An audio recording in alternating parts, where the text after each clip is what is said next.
Okay, the next case on the docket is, correct me if I'm wrong, Pasha versus State. Yes, I'm Karen Kinney on behalf of Khalid Pasha. And given the limited time I have here today, I'd like to focus... I'm having trouble hearing you. I'm not sure if that's not turned on or you're not speaking into it. Or it's because I'm slightly Maybe deaf. I'll lean forward. Is that better? That's better. So given my limited time, I'd like to focus on the first three issues that concern the pretrial proceedings in this case. and especially the speedy trial issue, because that is a threshold issue and it is dispositive, and if you agree with my position, you will not have to reach any of the other issues in the case. My position is that at the November 19th hearing, there was a trial at that time set for the following Monday, which was November 26th. And that hearing was set for the state's motion for return of property, to get the property out of the evidence and given to the state to use at the new trial. That was an uncontested motion.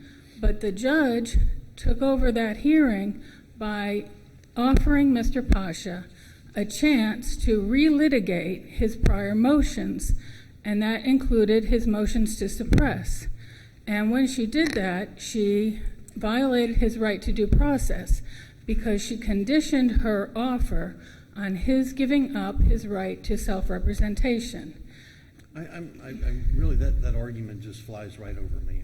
I'm having a hard time understanding how a judicial officer who's trying to help a pro se litigant, and even to the point of saying, I'll reconsider all of the stuff that you put before me pro se, and allow a lawyer to present it, how that violates due process rights. Well, if you look at the Jackson case out of the United States Supreme Court, that is a case where there was a statute that gave a benefit to a person who elected to plead guilty or have a non-jury trial over a person who elected to go to a trial. And the Supreme Court said in that case that any procedure that gives a benefit to a defendant to forego the exercise of a constitutional right violates due process.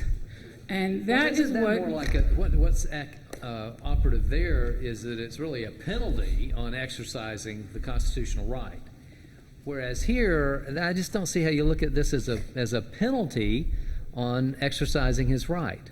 Well, actually, the case law says if you impose a penalty or if you give a benefit to forego. So you can impose a penalty for doing the for exercising your right to go pro se, and the penalty is I will not rehear your motion to suppress. Now understand, in this situation, Judge Fernandez came on this case in May of 2012 or 11, I'm not sure, but she was the successor judge to a Judge Fuente who had been recused. And the rules allow Mr. Pasha to move the new judge to rehear the motions that had been decided against him. And he did that within the time limit. And Judge Fernandez she denied that. And so she knew it was very important to him to have the motion to suppress reheard. But you acknowledge, though, that he had, in fact, already filed a motion to reconsider those motions that were heard by Judge Fuente, and she had already denied them before we get to the point of the speedy trial and the offer of counsel and offer to rehear them yet again.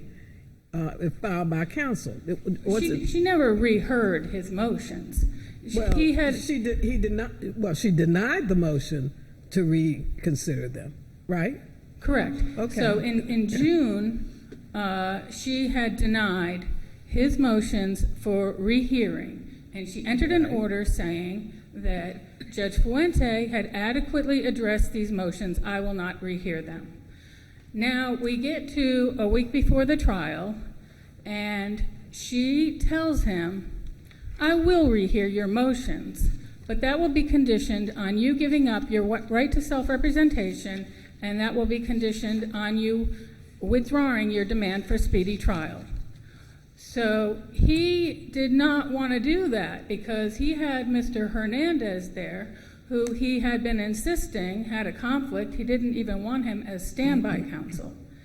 And, that's a whole other issue, but he had to make a choice on the spot, and that was basically the pressure and the on-the-spot decision and the coercion rendered her offer was illegal as a violation of due process.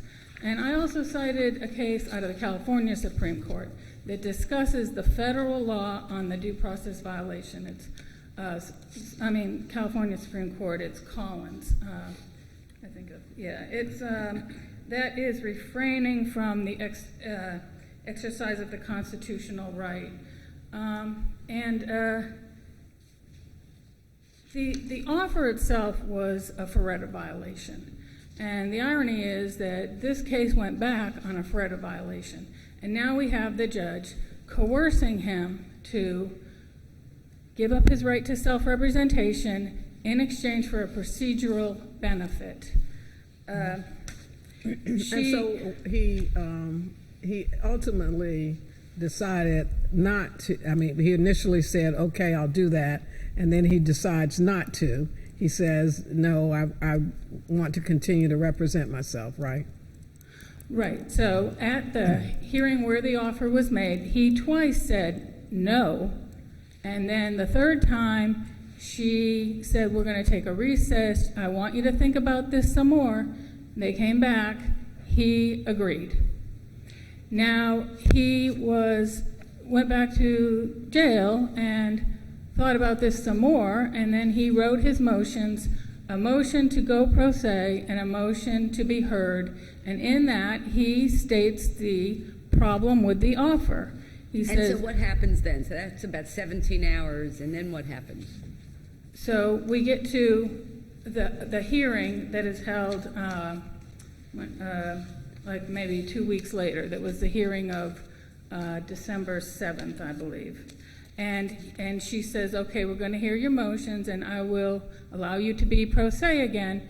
And he says, I want to be restored and have this error corrected by you holding my trial within the speedy trial window of recapture. Okay, so then the judge says, no, you cannot have that restored. But I'm going to say that your motion will be a new demand for speedy trial. And it was not a new demand for speedy trial. He corrected her. So are you saying that this should be discharged for not having been brought in the rehab capture period? Absolutely, this needs to be a discharge because the offer was illegal. It violated due process, it violated FRERETA, and it was a nullity, it was void.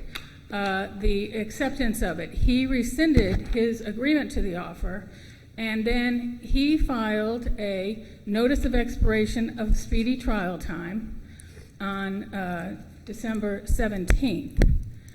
Nothing happened. There was no hearing. And after the 15 days go by, he also filed a motion to disqualify Judge Fernandez when he filed the motion for expiration of speedy trial time. She entered a long order denying what happened on November 17th, or 19th, which is actually in the record, and then never held a hearing on the motion for expiration, the notice of expiration. He then files the demand for discharge, and 1 day later, she files an order striking the notice of expiration and denying the discharge.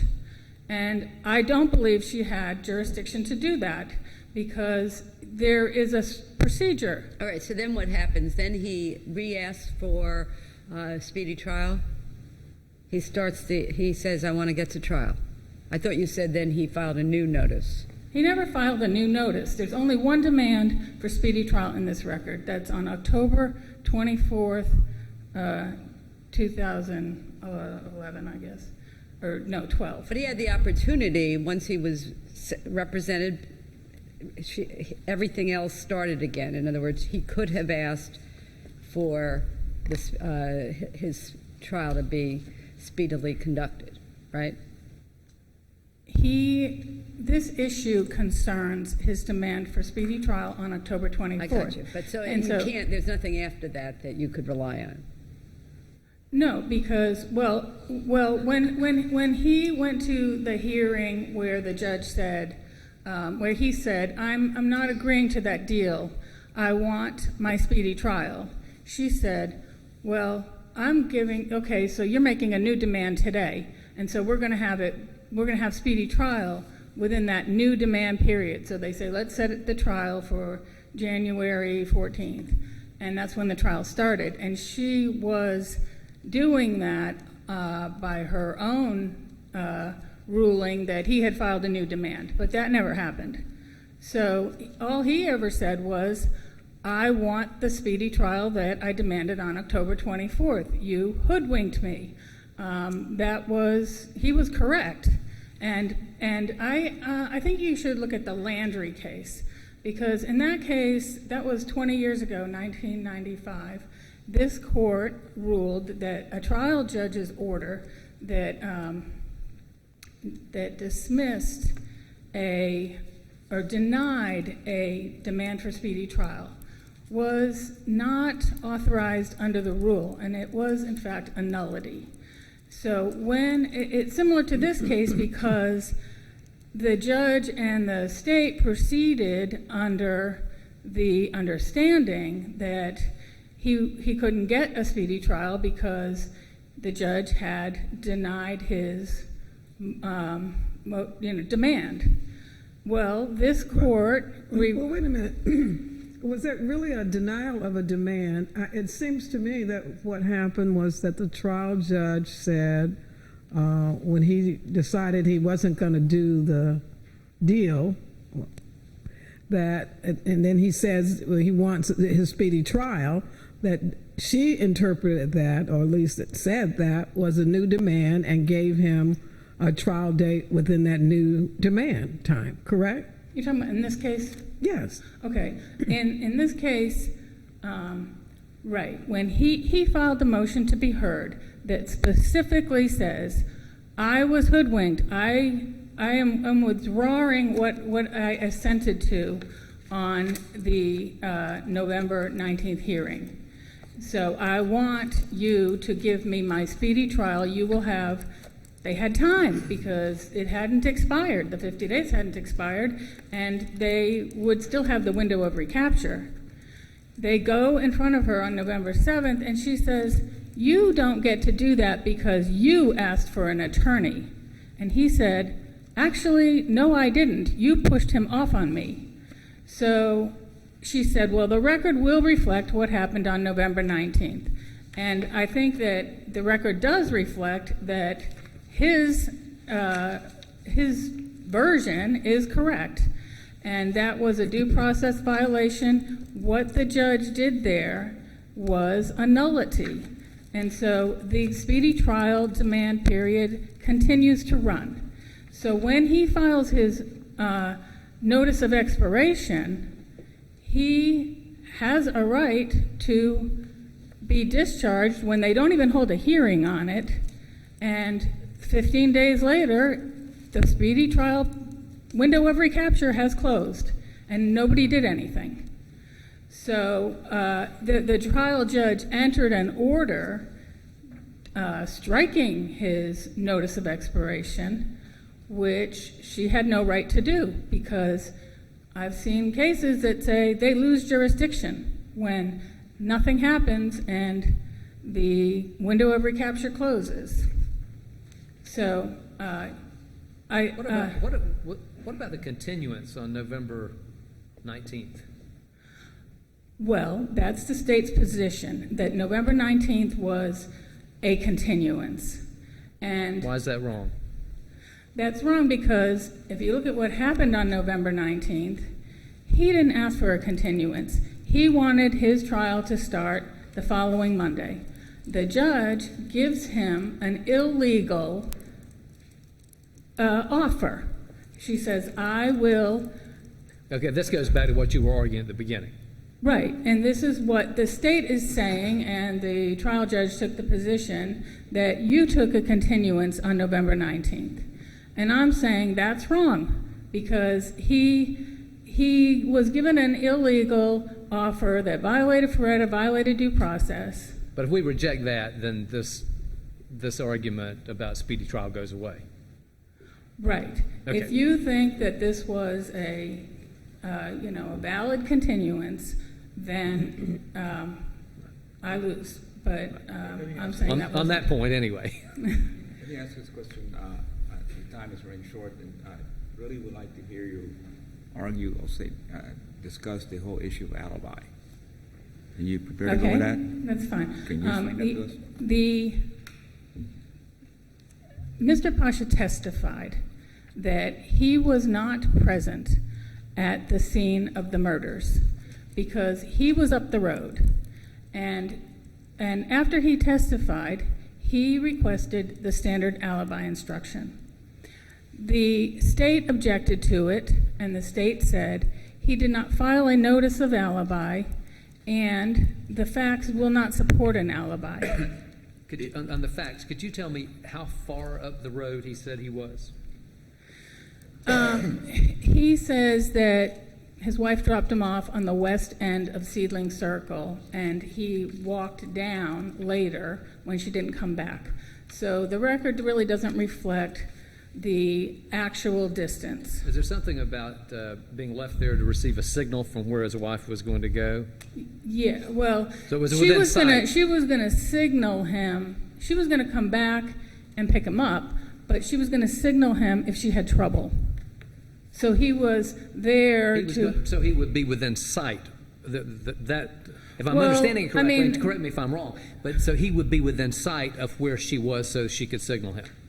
Well, I don't really know that because I don't really know if she was going to blow her horn or use the car lights or what exactly was the signal. That's not really part of the record. But so But within sight or sound? it doesn't seem like he was within sight. I mean, according to his testimony, which is what the alibi is based on. So Was there you mentioned earlier, was there a notice of alibi filed in this case? no, there wasn't a notice of alibi, and there didn't have to be a notice of alibi because he was not going to put on alibi witnesses. He didn't put on alibi Put it witnesses. in himself. Right, and you don't have to file a notice of alibi if you're the only person Did who's he- going to testify. Did he actually request the alibi instruction? Yes, he did, very plainly. And it was, the state objected to it, and the judge denied it.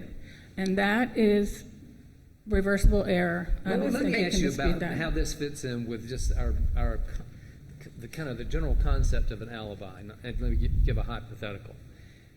Say that there's a murder in the kitchen of a house.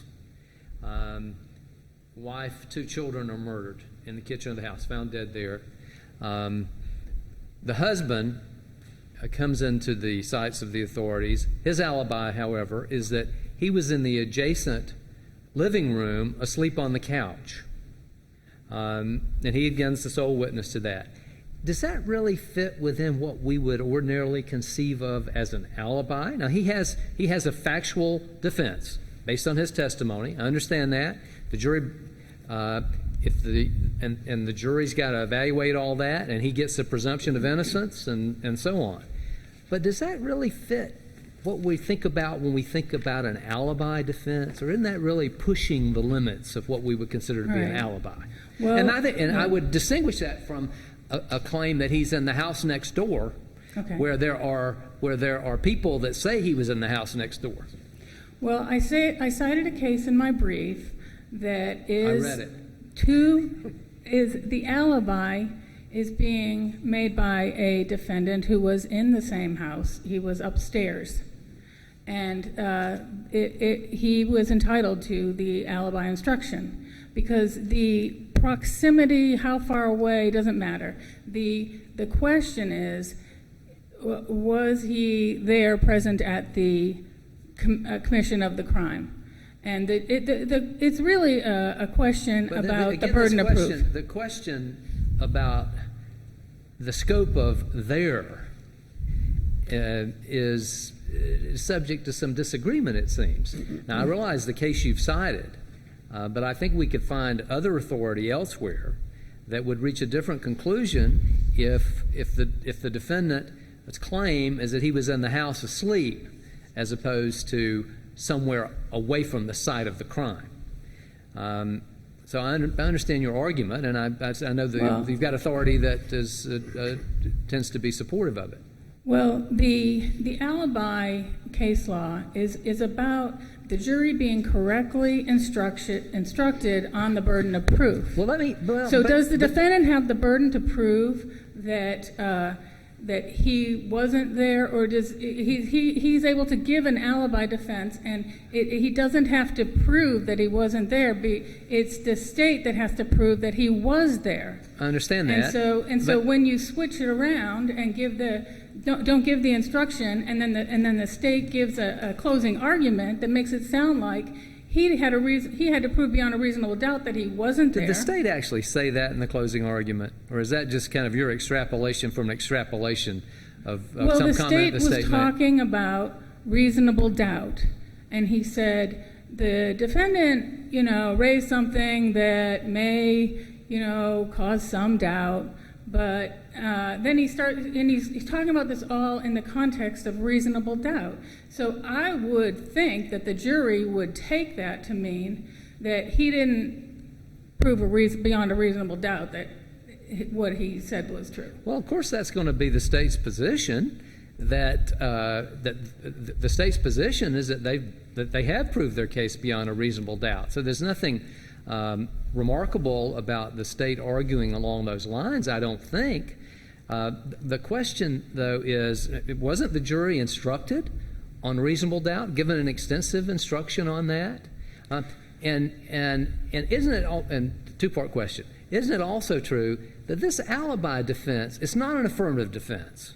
It's almost an instruction on a law of nature as opposed to a matter of law. Isn't that correct? The law of nature. I the think notion, it's a standard instruction. But the notion is that something that is going to be intuitive to most people is you cannot commit an act of violence if you're not at the location at the time when the act of violence was committed. Well, that's just anyone that understands anything about reality would understand that fact. But the question is, who has to prove? Who has the burden of proof on that question? Well, but the state has the burden of proof in the case, and the instructions go over that. And they talk about the presumption it says you must presume or believe that the defendant is innocent of both counts. The presumption stays with the defendant as to each material allegation in the indictment through each stage of the trial until and unless it is overcome by the evidence to the exclusion of beyond a reasonable doubt. And it goes on from there. I mean, again, all the standard instructions on reasonable doubt were given here, and there's nothing in the instructions, is there, that suggests that somehow there's something different about Mr. Pasha's testimony, that somehow that's judged by a different standard.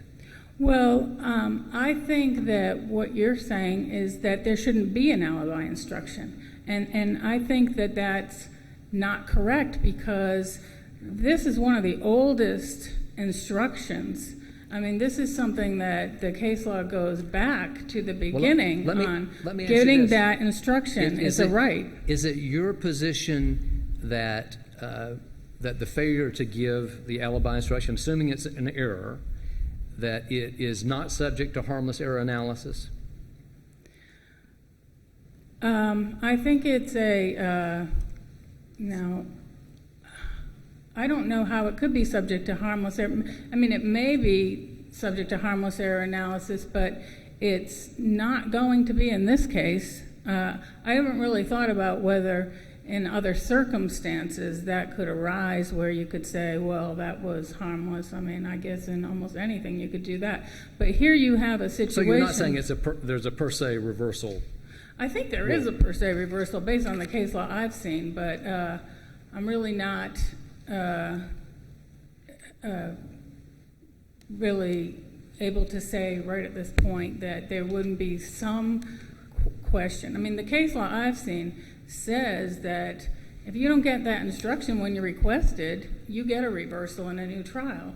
So I think that's the... Ms. Kennedy, just, I know you're into your rebuttal time, but this is obviously an important area. Okay, just tell us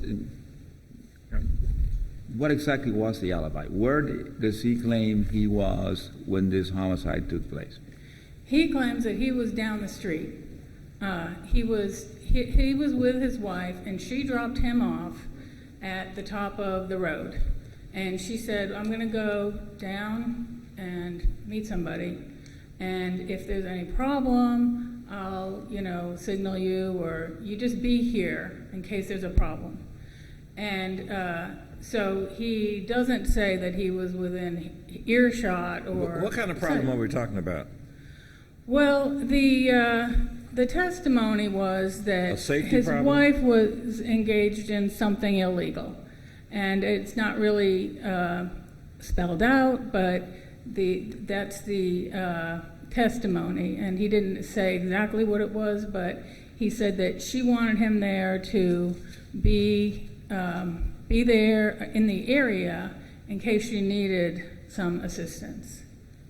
So that was what his testimony was.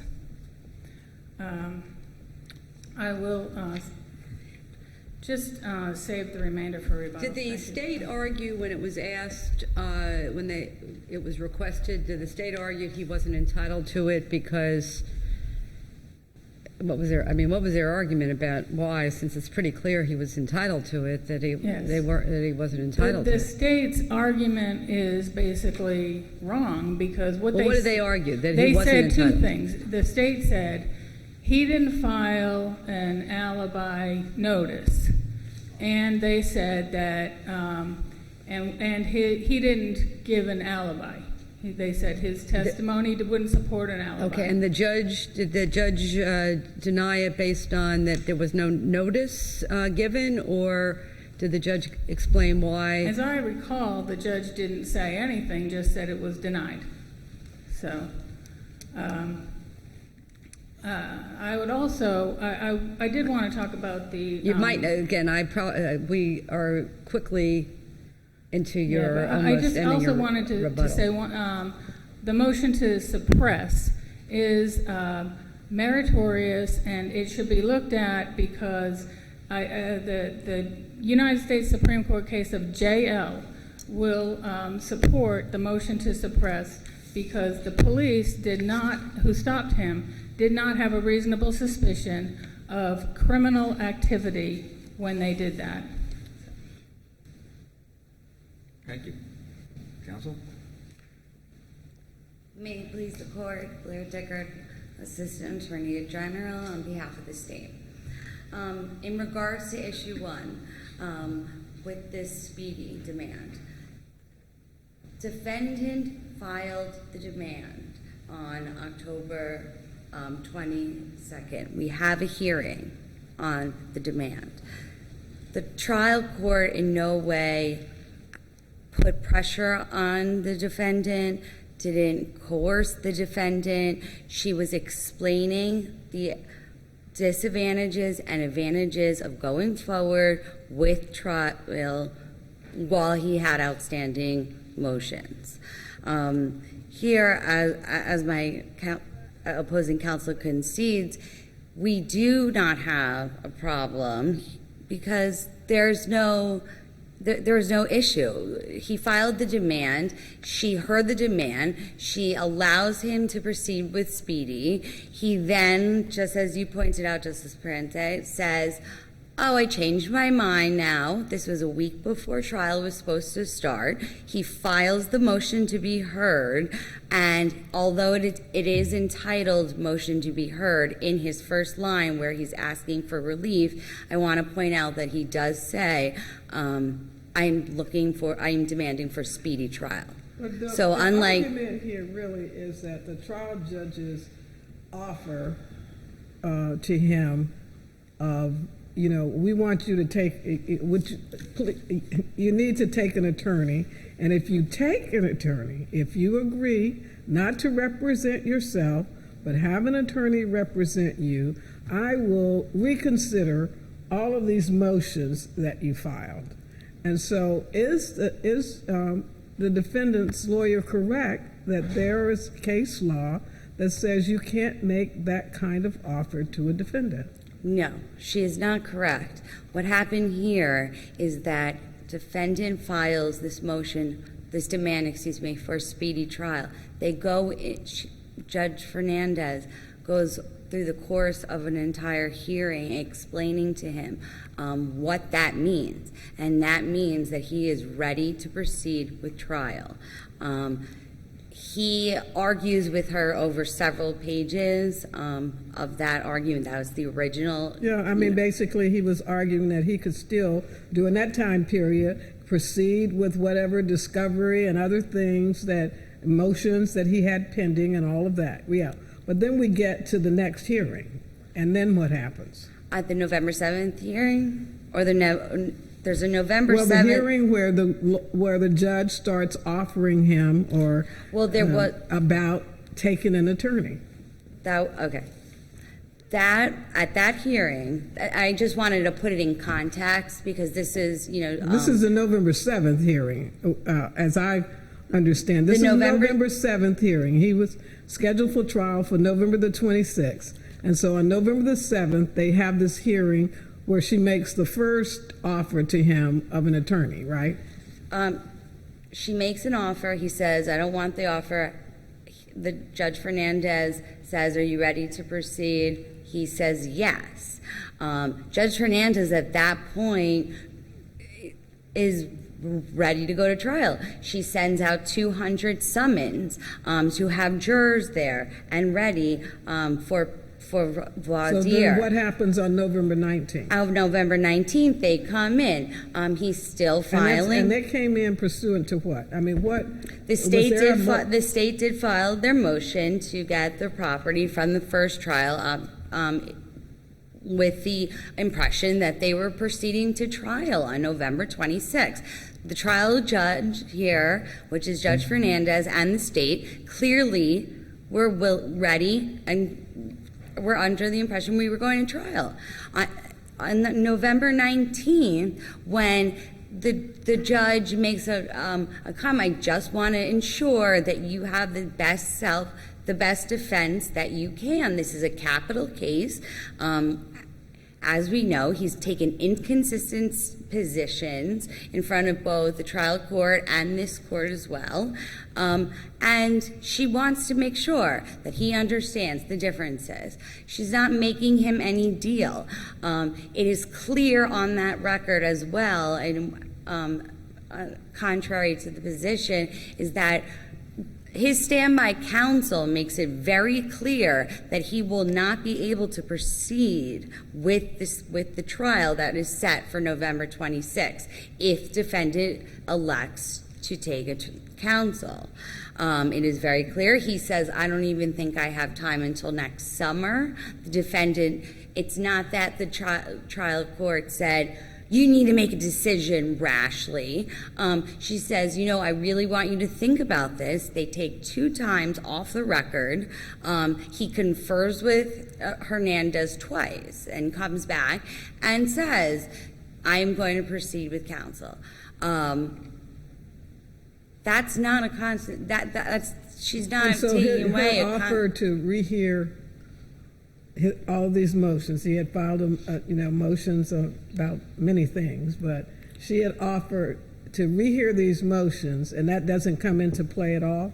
No, because that's why the continuance is on him. he wanted the motions to be reheard, but he wasn't offering a factual or legal basis to have those motions reheard. He's just filing motions that his prior attorney, and then he just is arguing the same legal principles. So there's nothing for really Judge Fernandez, to rehear from Judge Fuente, because he's making the exact same argument. The continuance is charged the defendant so that he can be allowed, his attorney, if he wants to, adopt or relitigate any of those motions if he finds that there is a legal or factual justification for doing so. And that is exactly what defendant did here. He is trying to have this court enter an order that's going to have an end game around the speedy trial principle. In fact, he just changes his mind a week later and files this demand, a demand to proceed pro se. She hears it. There's no bias. She says, okay, now we're going to go to trial. Again, it was a week between November 19th and then he files this. So they go to trial within 3 months of him filing the initial demand. It's a week later, after this hearing, that he files the motion to be heard, coupled with a motion to proceed pro se. So, remind me, how much time do you have once you file that demand? How much time before you take him to trial? You have to take him to trial? 50 days. How many? 50. 50 days, okay. And so that demand was October 24th or somewhere in that neighborhood. Yeah. And he was his trial started on January 14th? Well, his initial trial was going to be on November 26th. Yeah, but the actual trial was on January 14th, which is how many days from October 24th?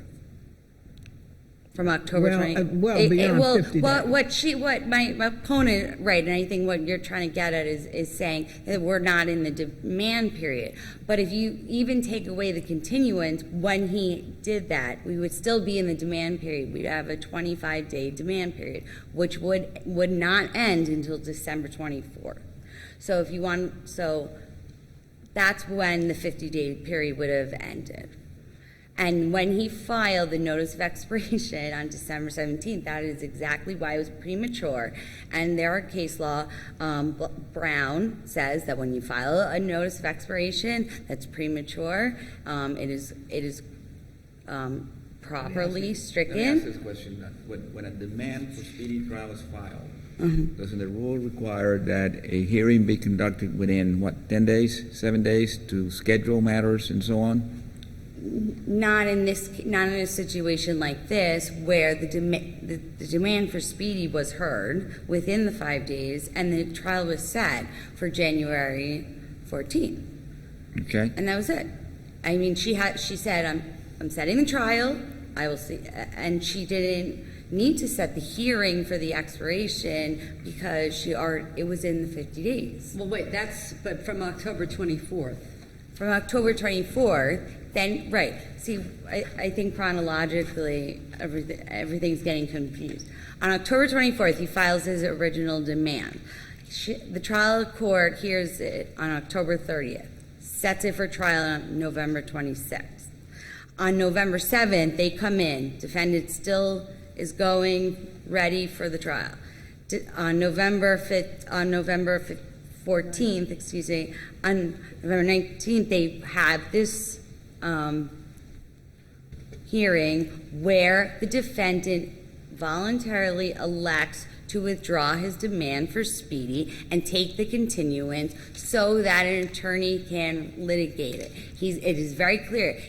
They ask him. But I don't understand that part because the attorney said, I'm not going to be ready until the summer. And then ultimately, this attorney who he claimed he had a conflict with was appointed as standby. So was it that he said, I'll take Mr. Hernandez? And that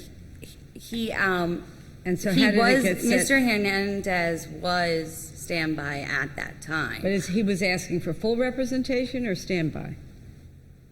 At which Maybe hearing? you know what? Actually, since this seems chronologically confusing. I'm sure we have the record. I guess the question is their biggest point is that he was coerced to withdraw his October 24th demand. And you're saying, no, he voluntarily He filed abandoned that by filing a motion for continuance. Is Is that your argument? He voluntarily changed his mind, like my opposing counsel says. I mean, there's no difference in our argument. The state's position is that the trial court was acting appropriately, as a conservative judge would. She is ensuring the week before trial was to start, that defendant was ready to proceed. He's all of a sudden talking about mitigation specialists and how hiring the mitigation specialists at that hearing. And she's saying to him, defendant, I want to make sure you have the best defense possible. He knows that Mr. Hernandez, defendant asks that question. What about the part, though, where she says, I'll rehear the motions if you get counsel? She's telling him what the law is. That's what Mr. Hernandez would be able to do as his attorney. It was clear that defendant was taking advantage of the fact and going back and forth. He was saying he doesn't understand what a speedy meant. Who filed the notice of expiration? Mr. Hernandez No, or the defendant. So this defendant, Pro se. he Defendant pro seems to se. understand how to Exactly. game the system. Yes, and I I think mean, that could be one way to look at it. I'm not necessarily saying that's good or bad, but it does seem that he's certainly took advantage. Could you then go to the point that seems to be of concern? The defendant specifically asked for an alibi instruction. Clearly his defense is he's not present at the scene. He puts on a defense that he's somewhere else when the murder occurs. The alibi instruction clearly states that if the jury has a reasonable doubt that the defendant was not present at the scene, then you will find the defendant not guilty. So whether it's a required, I think the case law has been pretty well set that if it's requested, it should be given. Now, I'd like you just to address whether you can, in a case like this or any case, you can do. Why was it not error? Why should the trial court's ruling on the giving him the instruction be affirmed? But more importantly, if it was error, does the state make an argument that it was harmless error beyond a reasonable doubt? Well, our position is that this court reviews the trial court's decision regarding giving the instruction for an abuse of discretion. Here there was no abuse of discretion because there's absolutely no nexus tying in between the evidence and an alibi defense. What do you mean by that? Isn't that a factual question for the jury to decide? Well, his whole case is that he was there at the complex. Defendant gets on the witness stand and testifies that Mrs. Kennedy called him, had him come down to the complex to watch out. As it was pointed out, they were always during his direct personal statement, he says they were in visual contact with each other. He never says he's at a different place. He always maintains that he was at the complex on the night of the murder. Well, the complex is not at the scene. And this is the question. Alibi is, I wasn't present when the murder occurred.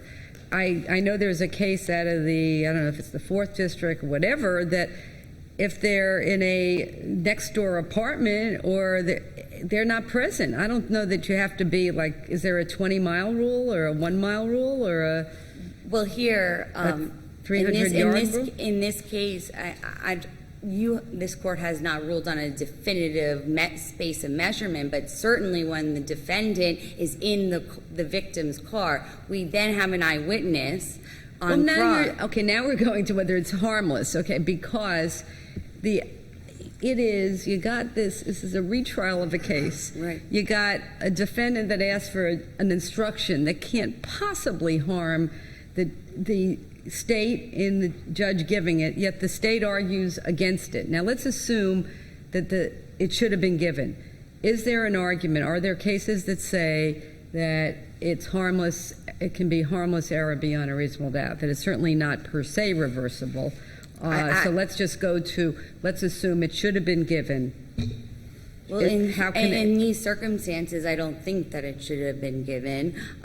I guess, okay, let's just go and just indulge me. Okay. Let's say it should have been given. Does the state have a fallback position as to that it was harmless error beyond a reasonable doubt? Well, we have sufficient. We have Sufficient evidence. We have overwhelming evidence of defendants. But that's not really what Tuguilio talks about as far as harmless error. With the alibi defense? With any error, it's not that there's evidence that his alibi will probably be rejected by the jury. That's not the test. Or you would never have anyway. So you're just saying there's a lot of evidence, so it couldn't be harmless because there couldn't be a jury around that would ever buy this preposterous defense. Well, is that your argument? Well, my argument would be, obviously, if there was error, it would be harmless. But here, his whole entire version of his theory of defense was that he was at the scene. The penalty phase charge conference came after his testimony and after he gave his closing, where he said that he was at the complex. At the penalty phase charge conference, when asked by the trial court, what is your basis for giving this instruction? He says, just because I was at this scene and had blood on me doesn't mean that I didn't do it, which is not what the alibi defense is. I'm concerned because I see the argument the prosecution made about this nexus argument that you're talking about. I mean, if I'm, hypothetically speaking, if I'm in the house and I step out the front yard to smoke a cigarette, and I don't smoke, but just for the hypothetical purposes, smoke a cigarette, and I'm talking there to someone or whatever, and then while I'm smoking a cigarette, somebody comes in and kills whoever in my house. With that nexus thing, I mean, would that fall within the same nexus, and that wouldn't qualify as an alibi? I mean, when is there a break in this nexus? Well, in that situation, there's a difference. You're outside of the house, and there's a structure, just like it was the cases that my opponent cites. They are in an enclosed structure, like the apartment building. What about or the Justice roof. Kennedy's example Right. of the murder occurring, say, in the bedroom, and the defendant claims that he was in the family room watching the Super Bowl? Would that qualify? Is that a sufficient nexus? Is there a nexus there or not? What? In that case, I mean, if someone's in two separate rooms and they have offered and provided sufficient evidence, you have to have at least some evidence of the instruction or of the alibi. He never did that. I don't understand that because it just says whether the defendant was present when the crime was committed. His whole defense was, I wasn't present when the crime was committed. I don't read his defense as that. He got on the witness stand. He testifies that she had him come down to the complex. He came to the complex. We have an eyewitness seeing him get into the car. I think you all you're talking past one another. The justices are asking, where was this defendant specifically? You keep using the word complex. Well, that could be 4 miles long. So, I mean, where specifically did the defendant say he was, so you can communicate to give us where the defendant says he was? Well, I apologize for that. He does change his story and admit that he was in the back seat of her car just prior to the time of the murders. We have an eyewitness to that as well. Indulge them, though, and address when you say came to the where? And then you said to Justice Kennedy, I think, visual contact. It's a very simple and direct question. Just it's hanging up there. He came to the complex. He parked his car. What's a complex mean? He came to the Woodland, the crime scene. I mean, it was the crime scene. Was it an apartment house? It's a business complex center. It's outside. It's a shopping Woodland. center? No, it's with business buildings. The commercial park. Commercial park would be correct. Well, I mean, there's a But difference in is being the on one record- side, on the back side, where that's what I'm saying. You really are harming your argument by not responding specifically as to where this defendant was. I mean, don't you see Well- what's happening? Well, absolutely, and that's why I was trying to get back on Please do. target. Please do. Okay, so we were in this big commercial park. He testifies that he went there. He was with her at all time, with the victim, So Miss wait, his Kennedy. testimony is, I was in the back, his consistent testimony when he asked for the alibi was, I was in the back seat of my wife's car and I saw this other person murder her because I was right there, I was an eyewitness. That's his testimony? No. So he was not, I don't know when he says he got in the car or out of the car. His testimony was, she told me to go someplace else to find something. I did that. I was someplace else, and when I came back, she was murdered, and that's how I got blood on me. That was his defense. But he testified and said, as my opponent concedes, that he was always in eyesight view. So it wasn't like he was in this, turn So wait, around. so the eyesight, the fact that he could see her at all times. So did he see who murdered her? That was his first story. But the fact that he gives different stories, or that the issue is, why wasn't he entitled to the instruction? Because at no time does he say, I was somewhere else and not there. His defense is, it wasn't me. But isn't it true? He did say he was down the road. Okay? I understand it's your position that that's not somewhere else. But there's a perspective that says if he's down the road and the crime goes on in the car, that down the road is somewhere else. Right? Absolutely.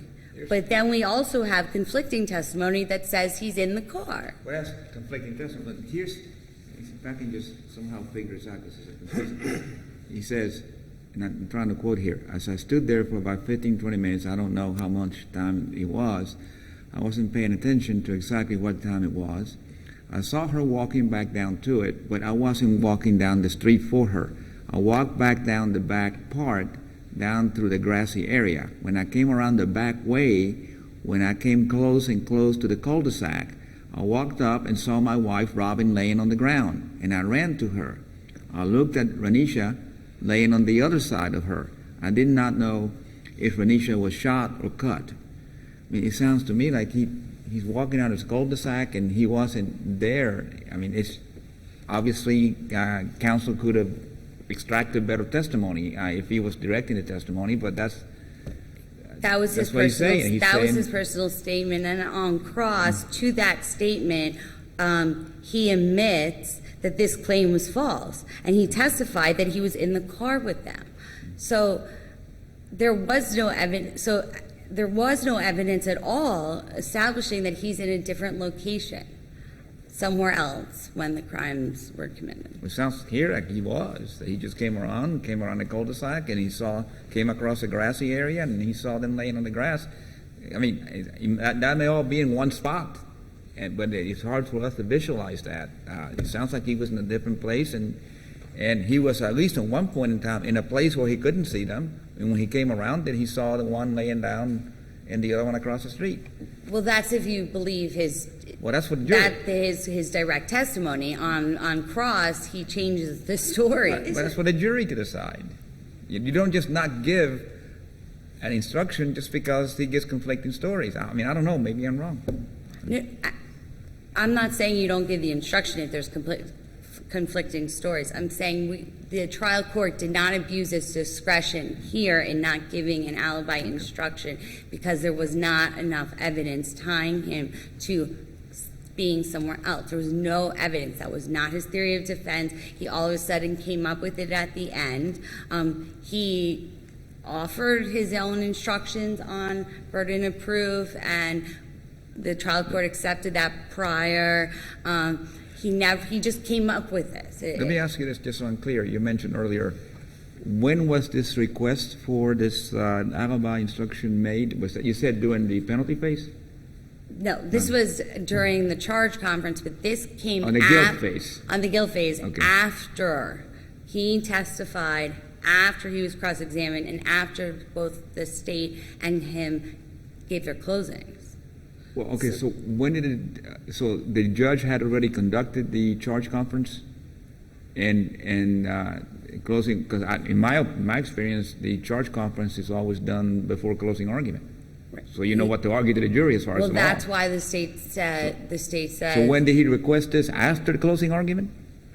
So the charge conference must have been conducted before, and he just added this at the end? I mean, I don't know. No, right, there was a charge conference conducted after all the evidence was presented and the closings were conducted, and he then requests this. So you're not saying he didn't request it timely? No, that's not my argument. I'm just putting it, because the way that it was presented wasn't in the correct order, so I just want to make sure that you understood the timeline. Did the defense counsel in closing argue that he wasn't there? No. He doesn't say that. Who It's did him. the It's defense? defendant. Oh, it wasn't defense lawyer. No. What did he argue in closing about? That he was there and that he was bloody, and he saw the bodies, and he came to the complex. He met up with the deceased. They pulled in. They had this conversation about the ring. He claimed that was a fabrication, and that she went to pick up her daughter, his stepdaughter, from a Nokia training class, and that he was supposed to come down when she gave this signal. And So here is the thing. Again, you're saying it as if you are almost mocking his argument, but his argument is still, I wasn't there when she was killed. I mean, he could have either argued, I saw someone else do it, I was there, but someone else came and stabbed her, and I had to defend her, or that I was insane at the time and I can't be responsible. But he argued, I wasn't there. I can't tell you how she got killed. Did he say he knew how she got killed?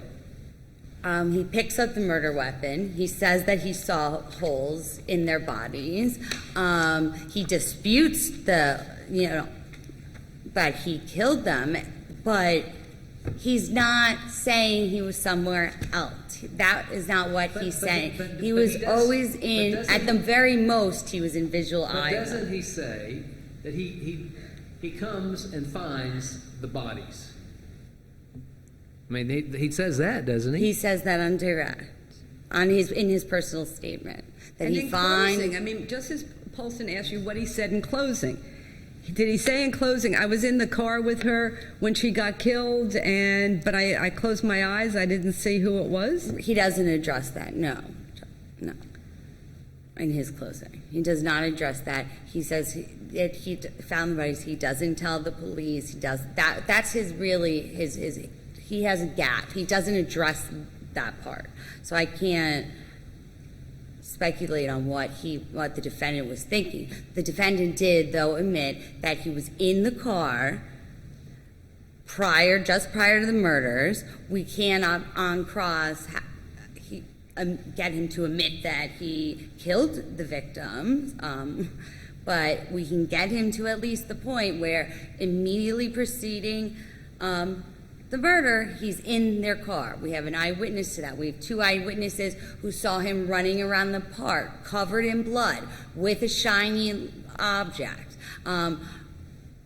changing clothing, acting erratically, trying to flee the scene. There was no evidence whatsoever otherwise that he was not in the area of the crime scene when they were killed.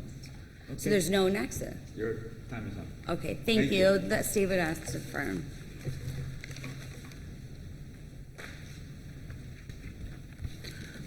I just would ask this court to read the record because I disagree with so many factual statements that have been made here, and I would not have time to go through the record, but the record is very clear that his story was what he testified to, and there was never different versions, so I'm really not sure what she's talking about. Did the judge deny it because the judge thought because if you're with an eyesight, you're present? I mean, I'm still trying to figure out, what was the basis for denying the instruction? Okay, I don't believe that the basis for denying the instruction is in the record. I believe that this is a trial that the state got everything they wanted. And so even when the state made nonsensical gave nonsensical reasons or illegal reasons, they still got what they wanted. And they said, here, we don't want to have the alibi instruction because there's no factual support for it. Isn't their argument boiled down to that his defense is so preposterous that no jury could reasonably believe it? So a failure to give an alibi instruction that someone would ordinarily be entitled to has to be harmless because the jury would never accept what this defendant said. Well, that may be what they're arguing now, but that would be against all the case law that says these alibi instructions should not be hoarded. It's for the jury to decide whether or not they believe that the person wasn't there. So one of the things that she says that struck me, and I want you to tell me if it's correct or not. She indicates that yes, he testified to what Justice Labarga read on direct examination, but that the cross-examination, he said something different. Okay, I do not know what she's talking about. So all I can do is the cross-examination was the prosecutor insisting that he wasn't telling the truth and that we know that you did this, so why don't you tell us why? I don't know of any different version. That's all right. Okay. We can read the cross for ourselves. This is a pretty direct statement that's made by one side, and the other side is really challenging it. So I think you owe the court at least a response as to whether this defendant on cross-examination testified that just before the murder he was in the car. Yes, he testified that the testimony he gave is that he went to the complex and got in the car when they were in a parking lot. After the daughter got picked up, he said, my wife drove to a different location in the complex and dropped me off at the west end of Seedling Circle. And then she and the daughter drove away. And he said, she told me to wait here, and I will blow the horn or flash the lights if I need you. So she's talking about he said he was in the car. Well, yes, he did. Okay. Well, but he said he got out of the car. Excuse me. Sorry. You said before that there's no testimony. So there is testimony with regard to his location from both direct and cross. Correct? It may favor you. That's not necessarily an adverse question. I think that I'm confused because I understand opposing counsel to be saying that he changed his version of events on cross, and I don't think that was true. So I don't know, the thing about being in the car, I don't understand what she's talking about. Let me just say one thing about the voluntariness, because on the issue of... I'm sorry, but you're 3 minutes. Oh, I'm sorry, okay. I do appreciate it. Thank you. Thank For you. your arguments.